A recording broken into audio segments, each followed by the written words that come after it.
Assalomu alaykum savatdoshlar. Bugun biz e, ya'ni 2023 5 11 kuni bugun atgan darsda ma'lum etdim.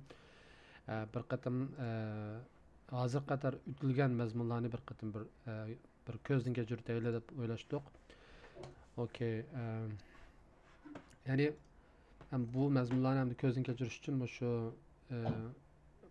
W3 Schools degan tor bekatniki motor bekatniki tartibi bo'yincharoq bir ko'zdan kechirishni o'ylashdik.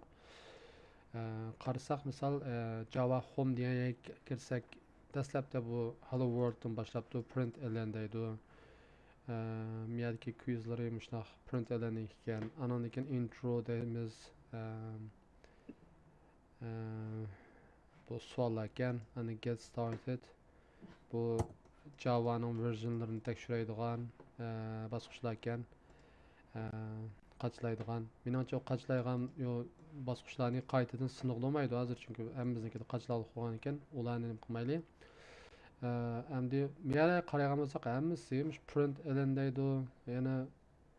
Yana print e'lon ashnaqlamkin output. Ularning quttu ana hammasi string hozir qadar. Print numbers deydi. Comment deydi. Bunday narsalar bor ekan. Men shunga birinchi videoni qisqa qilib, shu print aloqador bir video nim qilib rekord qilishni o'ylashdim. Undasa biz hozir qadar o'rgangan printlarning ichida 3 xil print bor. Ya'ni men buni system out print misal misal men biz semikolon olsun yazıp koyayım hata çıkması için. Ananınkin s of printf. Ananınkin s out println.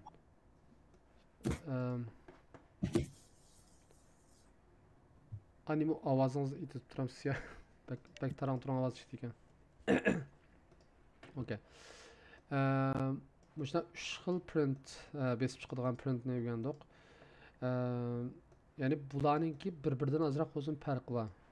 Hammasiniki. Printda print bilan printfning va buning print e'lonniki bir-biridan farqi bor. Misol men miyada hozir int a tang 5 deb yozib bir tal bir integerdan birini nim qoldim, qiymat qurib oldim. Endi men bularni bir besib boqayım shular orqali. Misol mening maqsadim a is normalda hozir qadar o'rgangan w% d ni ishlatib turib, undan keyiniga a ni qilmoqchi-ku.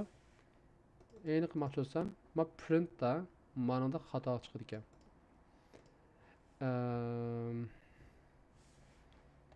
Endi ben bunu da faqatli qilolmaymanmi desa qil bo'ldi albatta.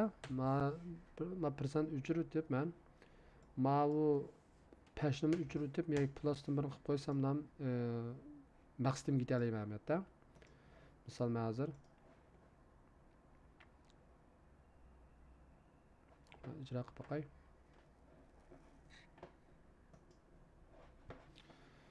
Kompüter sal qetish bor.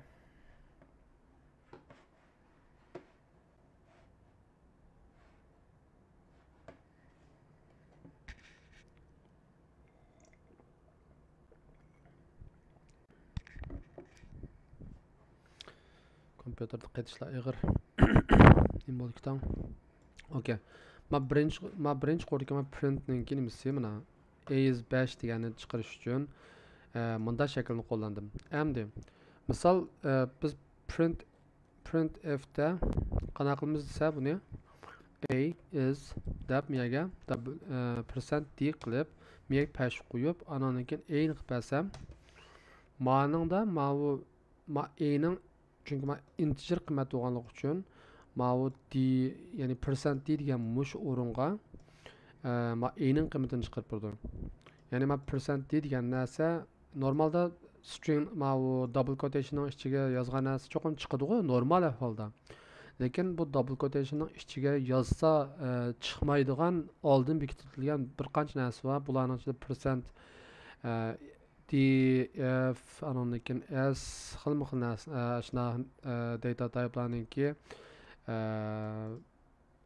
nimalari hisobda xoslik edamdiq hamda shu data type'ni miyaga akab chaplaydigan mundaq tipdagi narsalar yoki misol backslash n deydi, backslash t deydi, ya'ni qurt tashlash uchun ishlatadigan bir tal tabni nima qiladigan, bo'shliq tashlab mangdigan degandak backspace qiladigan degandak ashuna narsalar backslashlar. Eng asosiysi misol bir tal backslashning misol bizning maqsadimiz bir tal backslashni bosmoqchi bo'lsak, cho'qim ikki qatim yozishimiz kerak backslashni. Çünkü bir qatim yozganda xato chiqadi. Ikki qatim yozsak, andan keyin bir tal backslashni besib turdi kompyuter. Normal printlarniki olaydiga. Misol hozir meningda men a'ning qiymatini men o'rinda chiqarib turdim. Buni bir ijro qilib boqaylik.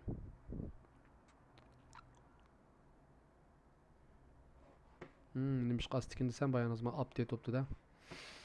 Okay, qaranglar endi. Miyada men garchi bu kodni men ikki quruq yozgan bo'lsam-mu, lekin bu yerda meningki nimam 5da men printninki natijasi bu.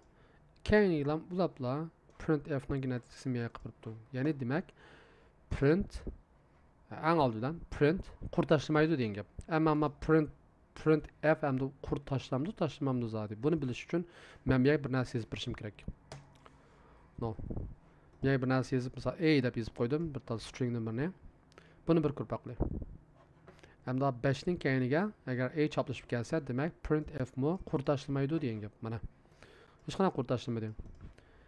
Endi men miyaga ma'qul kodni va print elenni qayta bir qatam nima qilay? Buningda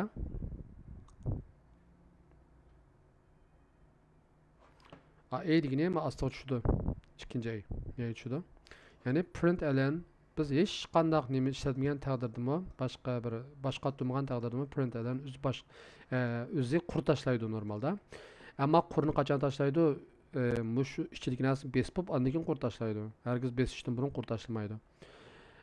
Albatta besishdan burun qurt tashlatqizildi har qandigini. Endi demak, bu printning nimasi?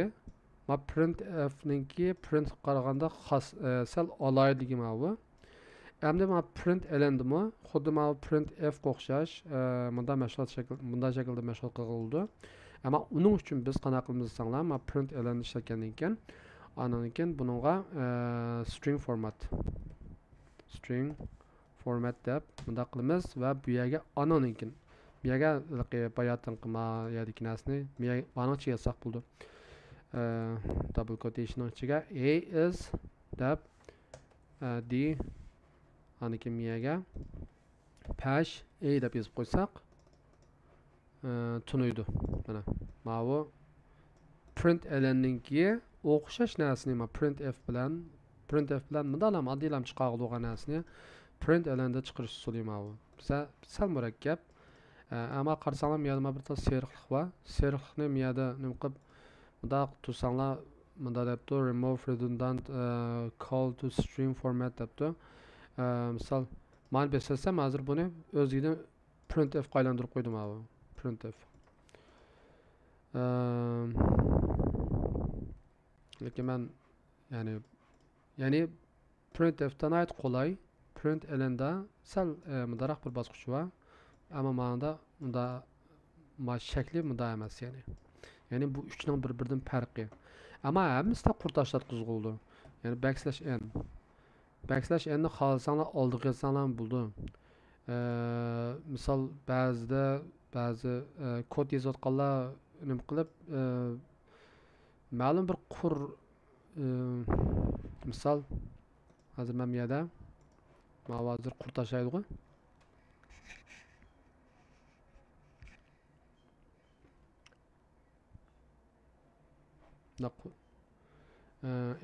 Is no. Qaranglar. Meningki nimasida men a'ni olmay turiblar qurt tashlayaptim hozir. Demak, bundami kamligi bor degan gapda mana. Ya'ni demak buni mishanni o'zida qurt tashlatqizish uchun ma'ni qilish kerak degan gap demak. Ama manında, ma print elenda, ma print f'da unda emas lekin. Yani bir-biridan farqi ma bu. Printning, print f'ning, print elenniki. Bir-biridan farqi. Misal hozir mani bir qatim ijro qilay boshda. Endi ma 5 dan keyin endi qurtashildi. Demak, ma 5 ning qiymatini men birib qo'yib, ana keyin qaytadan double quotation ichib, andan tashlig'imiz kerak degan gap meningda. Endi meningda qanday qurtashlayman? Meningda qanday qilma desanglar, ma a'ning kayniga double quotation qilmayman normalda. Double quotationni qismatda xato chiqadi deyman buningda. Bundaq bundaq xato chiqmaydi, okey. Bo'ladi ekan. Lekin bunday qilishning hojati yo'q. Miyaga mumkin backslash n desak, bu qurtashlaydi.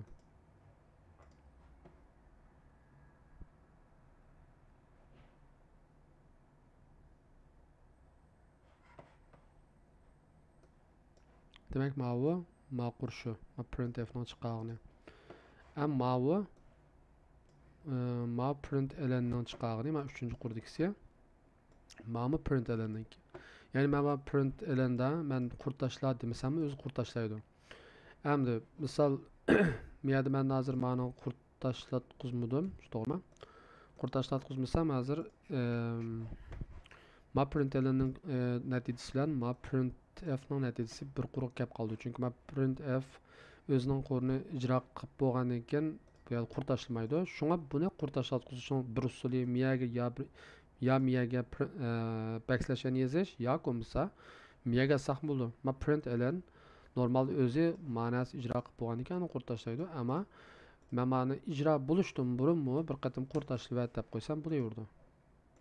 Yani ma'ni bilanmi o'xshash. Ma print f ni qurtashlatqizmay turib, ma print ln ni o'zining qo'rini ijro qilishdan burun bir qatim qurtashlaygan qilib qo'ysam, o'zi qo'rini ijro qilib bo'lgandan keyin baribir o'zi avtomatik bir qatim qurtashlaydi. Shuning bilan yana o'xshash maqsadga yeta olmaydi degan gap.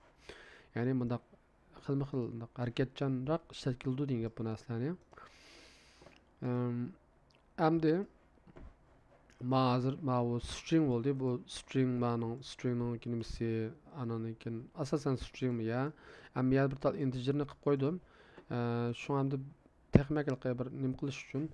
Misol men buningda print bularning ichida misol sof deyli. Misol sofda men a ga qo'shman 2 ni deb qo'ysam, no. Ma'ni a plus 2 bunday demoqchi.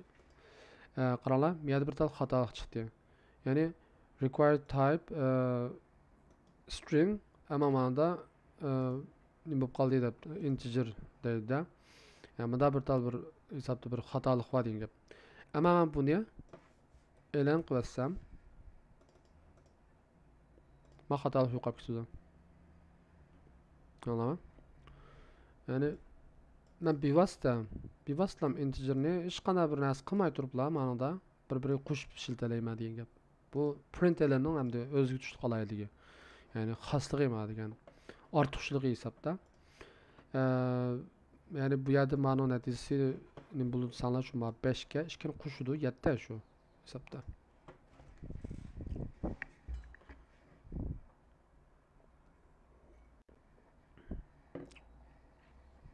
Mana 7 degan soni chiqadi. Ya'ni ma print lnning o'zida shunday qo'shib ishligildi. Anakin biz keyingi bosqichlarda yana davomli qilib boshqa yani o'zimizning ehtiyojimizga asosan xilma-xil boshqa narsalarni yozib ishlatdik amaliyotda. Yani bu uch narsaniki bir-biridan farqi shu ham hisobda. Shunaq bir-biridan farqlandi bular. Ammo hamma narsa bir o'ziga tushib bir olaylik bor. Bo'lib mening hammadan yaxshi ko'rdim print f ni bakroq yaxshi ko'raman. Balkim bu meniki C tilda va nimalarda boshqa Pythonda degandek ishlatib qolganim, ko'nib qolganimdan bo'lishi mumkin. Printf ni boshqacha yaxshi ko'raman chunki buningda bak qulay hisobda. Ya'ni ma'qul narsalarni ma'nodagi mundaq yozib o'tmay, ham bo'lib ketadi hamda. Asan qulay bo'ladi. Ular rekord misha to'xtib birinchi qatimliq review shu printninki print ln, print f va printlarninkini nishonlagan to'q.